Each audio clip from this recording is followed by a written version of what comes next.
Ouch! Reacher Season 3's most brutal finale moment didn't come from Reacher himself, it wasn't even Polly. The most brutal death in Reacher's Season 3 finale didn't come from Alan Ritchson's title character, but a vengeful Agent Duffy. The end of Reacher Season 3 is essentially non-stop action from the opening scene, where Jack and the gang bring down Quinn Bryant once and for all. The long-teased Reacher versus Polly fight also proved to be worth the build-up. Overall, it's a remarkably happy ending despite the high body count.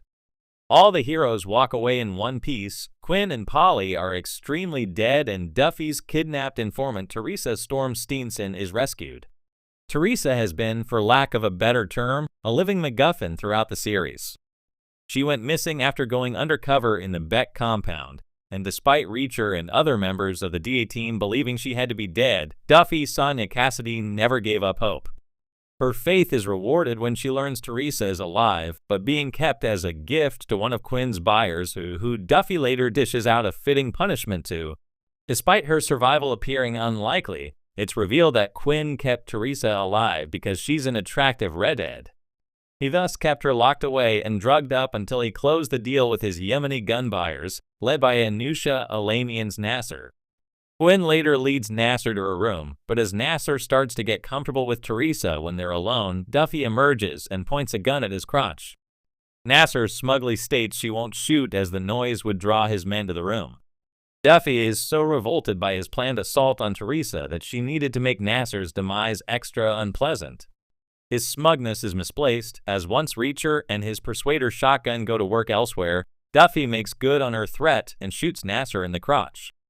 He gets to writhe in agony for a moment as Duffy dispatches his bodyguard before she finishes Nasser with another shot. Like Reacher, Duffy has been willing to bend the rules throughout the investigation, including helping Reacher kill Quinn's men and hide the bodies. With Nasser, Duffy is so revolted by his planned assault on Teresa that she needed to make his demise extra unpleasant. A common complaint about previous seasons of Reacher is that none of his enemies felt like credible physical threats. The latest series set out to fix that with Polly, who towers over Reacher in both height and muscles. Their eventual clash had been hyped from the beginning, and it didn't disappoint. These two human kaijus beat the living snot out of each other and put rakes and other implements to good use. There's something delightfully over the top about their clash, but the Reacher and Polly bout lacks the icy brutality of Duffy killing Nasser. The Reacher/Polly fight is cartoonish by design, but there is a harsh intimacy to Nasser's execution. Duffy could have just shot the arms dealer and been done with it, but she needed him to suffer first. In contrast, Reacher could have protracted Quinn's death slightly, either by beating him up or shooting him in a limb. Instead, Quinn is granted a quick death by a shotgun blast. Duffy felt Nasser had earned a nastier end, and boy, did he ever receive it. Reacher Season 3 brought the thunder, the fists, and of course, the bone-snapping justice fans have come to expect from Amazon's Jack Reacher series. Adapted from Lee Child's Persuader, the season delivered a thrilling blend of undercover suspense, calculated takedowns, and emotionally raw revelations. But as the dust settled after the finale, one thing became glaringly obvious. The most brutal moment didn't come from Jack Reacher himself. And surprisingly, it wasn't from the tank-sized enforcer Polly either.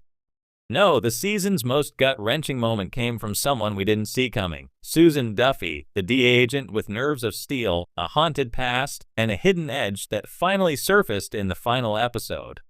What she did to a certain traitor, who fans love to hate all season, wasn't just violent. It was personal. And it hit harder than any punch Reacher threw. The setup, Reacher's controlled rage. From the start, Reacher Season 3 was a slow-boiling pressure cooker. Reacher goes deep undercover to infiltrate a coastal mansion fortress ruled by the mysterious and sadistic drug kingpin Zachary Beck. While Reacher himself was more strategic this season, quieter, colder, deadlier, he was constantly sizing people up, waiting for the right moment to strike. His takedowns were precise, calculated, efficient, and while Polly, Beck's freakishly strong bodyguard, was set up as the season's big bruiser, even his finale brawl with Reacher, though thunderous and satisfyingly cathartic, wasn't the most brutal moment in the emotional sense. That honor goes to Agent Duffy and the poetic justice she delivered. Enter Susan Duffy, underestimated, undercover, unforgiving, portrayed with subtle intensity by insert actress name. Agent Duffy's arc was one of quiet transformation. Early on, she's the by-the-book DEA liaison, working with Reacher but seemingly confined by the limits of her badge.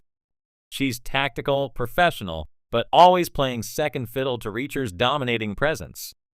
Until we learn she's playing a much deeper game. Throughout the season, Duffy is tracking not just Beck and his drug empire, but the mole within the DEA who's been feeding him information, leading to agents being exposed, and in one heartbreaking case, murdered. That traitor, DEA agent Marcus Witten, a smug, smirking, ladder-climbing careerist who's been 2 steps ahead all season, hiding behind bureaucracy and a polished grin. Witten thinks he's safe. He thinks he's invisible. But Duffy sees him. And in the finale, she makes sure he knows it. The brutal moment, no backup, no mercy, while Reacher is upstairs taking down Beck and Polly in a mansion melee that leaves walls dented and egos shattered, Duffy finally corners Witten. Alone. No badge. No backup. No rules. It's in the basement of an abandoned safe house, a place with no surveillance, no exits, and no witnesses. Duffy has stripped off the DEA identity.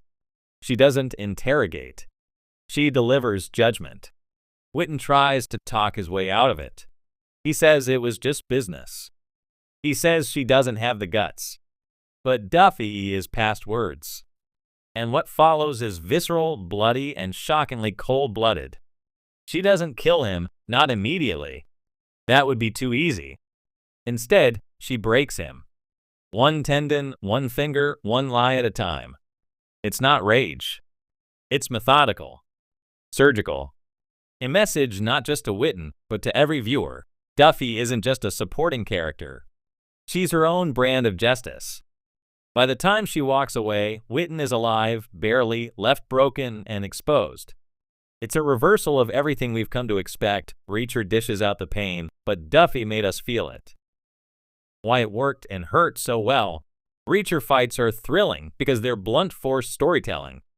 You know Reacher's going to win, and it's a matter of how many bones break on the way. But what Duffy did to Witten wasn't about spectacle, it was about emotional payoff. We watched her play the long game all season. We'd seen her anguish over fallen agents. We'd seen her ignored and underestimated by men like Witten. And when the time came, she didn't ask for permission. She delivered something raw and righteous, justice without apology. It was brutal. It was brilliant. And it was personal. Reacher may be the star, but Duffy stole the scene. In a season packed with betrayals, takedowns, and Reacher's trademark dry one-liners, it was Susan Duffy's calculated vengeance that lingered longest. Fans expected Reacher to break jaws and beat the odds. But no one expected Duffy to step out of the shadows and bring down a traitor with such terrifying clarity. In a show where might often makes right, Duffy reminded us that justice isn't always about strength, it's about resolve. And sometimes, the quietest character ends up making the loudest impact. So yes, Polly went down. Reacher broke bones. But the moment that really made us flinch, the one that had fans whispering, ouch, through their popcorn, that came from Agent Duffy, no badge, no backup,